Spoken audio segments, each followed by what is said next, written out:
pa to ni...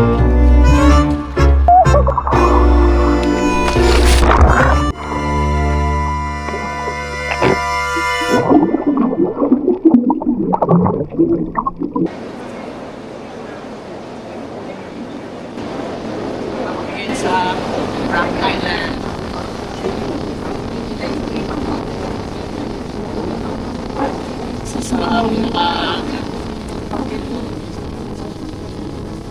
Sa destination.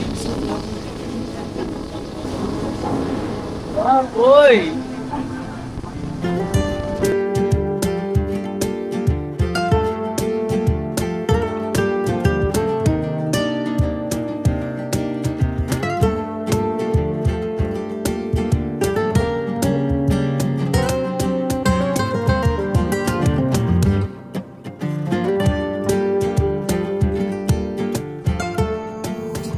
Binabaybay namin ngayon yung itong karagatan, napakaganda.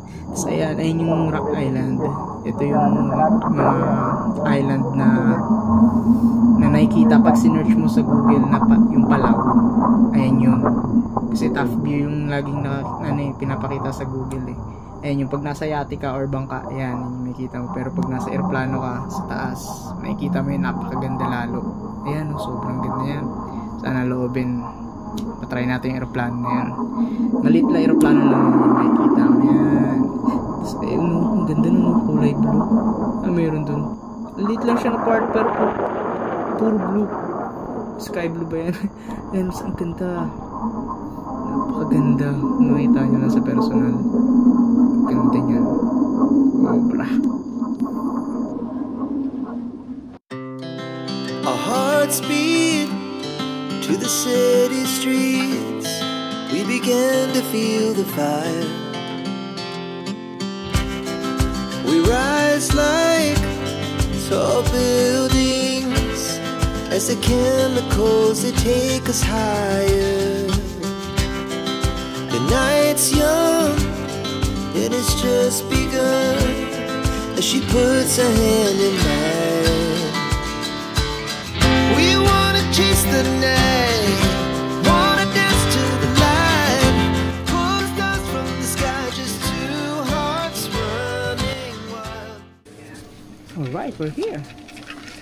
This is one of the islands in Rock Island. We're here to explore and have lunch. Let's go, guys. Pretty, right? Yeah.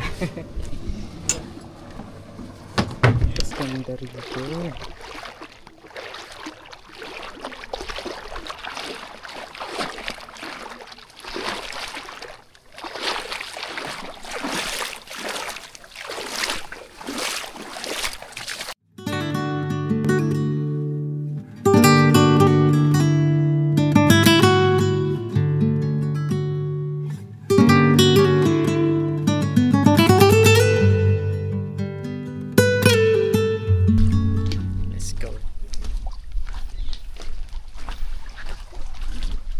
Kasi kapag nag-high tide dito, mahirap nang makabalik.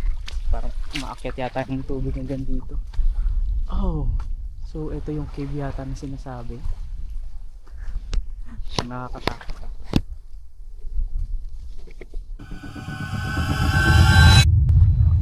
Nagpa-outing kasi yung asawa ng amo ko, si Doc.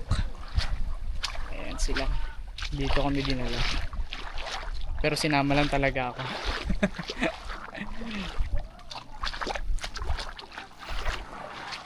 Kasi hindi naman ako empleyado ni Sir. Pero kasama si Doc.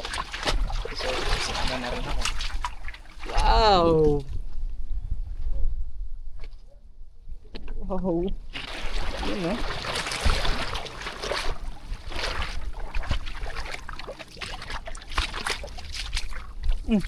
May engine pa rito. Ang engine pa to ni Magellan Wala lang pala mag-isa. Sana sumusunod.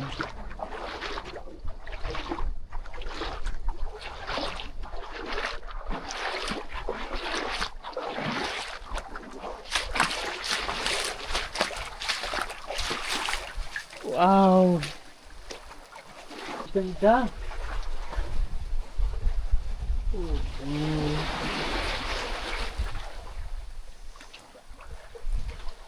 natin. Pero hindi muna tayo dito magpapahinga. Hindi pa nag-uumpisa ang adventure. Sila.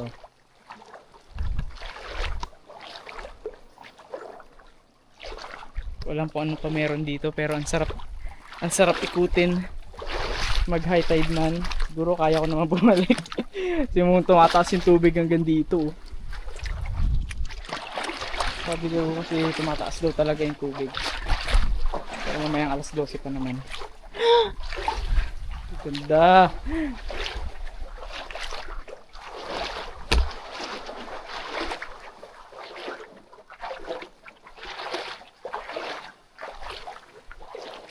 Oh, may maliit na cave.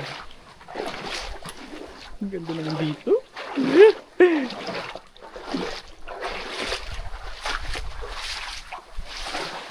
Oh no. Parang sarap pasukin, oh. Ay, hanggang dyan lang pala.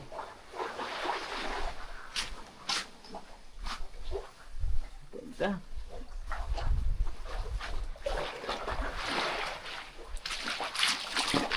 Ang ganda rito. Woo! Kung makikita nyo lang sa personal yan, sobrang ganda. Naiintindihan na kita, bro! Naiintindihan na kita. Ang ganda. Yan, oh. Sobrang ganda.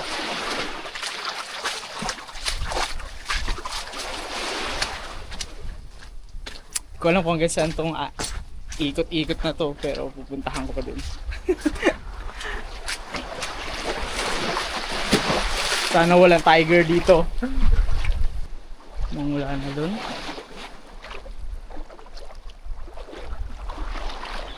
So tayo sa kabilang side. Tignan lang natin yan.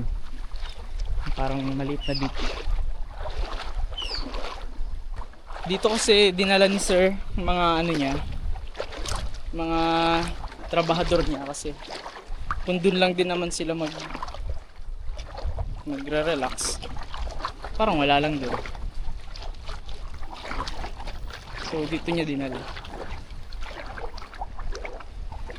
para makapag-relax na totoo. Siguro hanggang doon lang tayo, then stop na kasi mong wala na nang pupuntahan doon.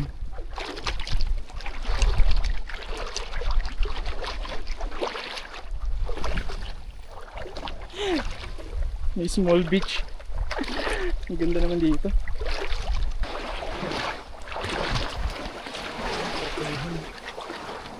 Body.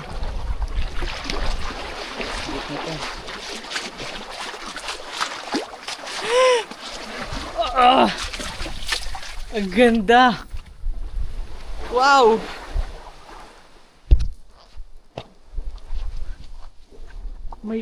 May cave, ang sarap puntahan. Woo! Ang ganda.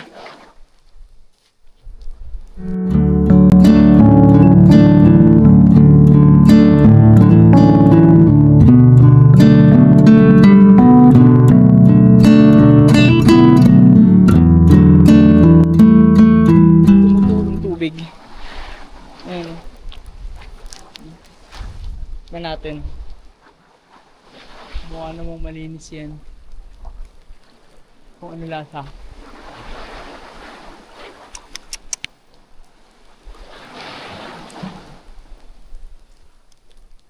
Normal lang. O, unti lang natikman ko.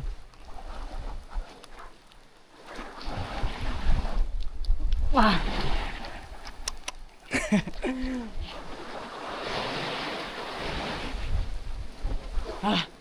Ang ganda rito.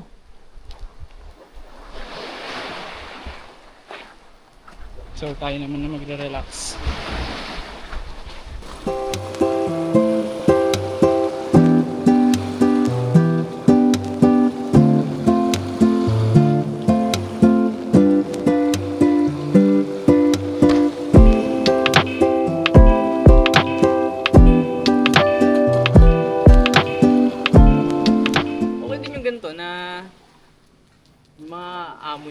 pinapadala kayo sa mga ganitong lugar, ginagala kayo, babait mga amo pa, mga ganyang klaseng amo. Trabaho naman, minsan pagod tayo galing sa trabaho, stress, pressure, pero dapat huwag mong dalhin yun sa bahay yung ganong klaseng emosyon. Pwedeng maapektuhan kasi dyan yung magulang mo, asawa mo, anak mo, kapatid mo, pamilya mo. Kasi halimbawa, pag uwi mo ng bahay, imbis na family bonding na lang. Kasi galing ka nga trabaho, pero ano mo yan? Stress ako sa trabaho, pagod ako sa trabaho, mamaya na, gusto ko lang pahinga. Oo naman, napapagod tayo, pero yung ganung emosyon, sa tabi natin yun.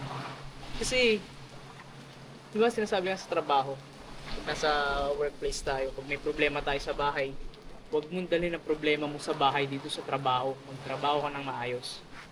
Pero ano, ang problema mo sa trabaho, dadalhin mo sa bahay. Diba parang mali? Yun na nga lang yung safe ano mo eh. Safe place mo eh. Tapos ganun pa yung mararamdaman mo pag uwi galing trabaho. Sa tabi natin yun. So, let's go back. Dahil mong wala na rito eh.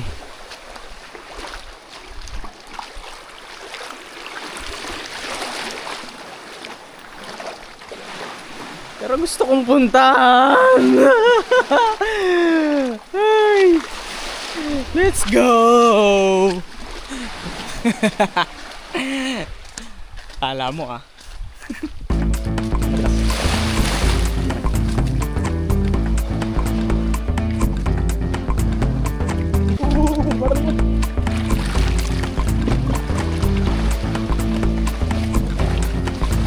Ay, wala na. Balik na tayo. Wala na. Ipot ang daan. May pancake po. Pancake. Let's go. Wala na pala doon. Excited pa naman ako. Pero ang ganda pa rin. Sobra. Let's go back. Ah! Next to go. Two, three people going, very good. Yeah. Yeah, it's good. It's nice. There's a small beach there in the cave. Na-snorkel ni Foreman, no? Like to go inside. Somebody going inside. In cave? Yeah. Oh yeah. Big hole. You like to go in? Let's go. Yeah, you can talk. Yeah. Wow.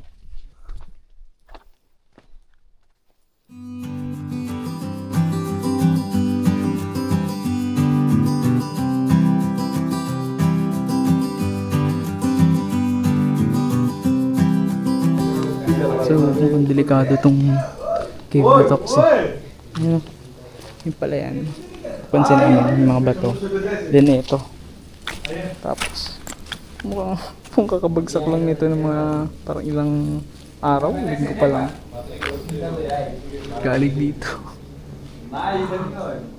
Sabi medyo natakot ako, so alis na. Para makapag-swimming na rin. Sige, labas na tayo.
Maraming pating dito na ano.